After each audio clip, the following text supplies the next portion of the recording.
മുഖമൊഴി. Father Victor Vipin Williams, chief editor.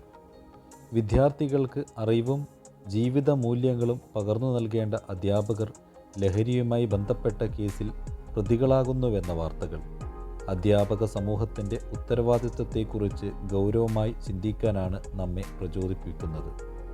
അധ്യാപനം കേവലം അറിവ് പകർന്നു നൽകുന്ന ജോലി മാത്രമാണോ? തീർച്ചയായും അല്ല.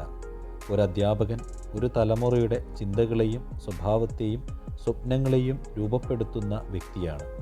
സാങ്കേതിക വിദ്യ വളർന്നാലും വിദ്യാർത്ഥിയുടെ ഹൃദയത്തെ സ്പർശിക്കുന്ന അധ്യാപകൻ്റെ സ്നേഹത്തിനും മാതൃകയ്ക്കും പകരമാകില്ല. ലോകം കണ്ട ഏറ്റവും വലിയ ഗുരുവായ യേശുക്രിസ്തുവിൻ്റെ അധ്യാപനം സ്നേഹത്തിലും കരുണയിലും വിനയത്തിലുമായിരുന്നു.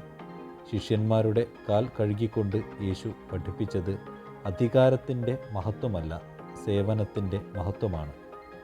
ഈ സ്നേഹത്തിൻ്റെയും സേവനത്തിൻ്റെയും പാഠം ജീവിതത്തിൽ പകർത്തിയ മഹത്തായ മാതൃകയാണ് വിശുദ്ധ മദർ തെരേസ.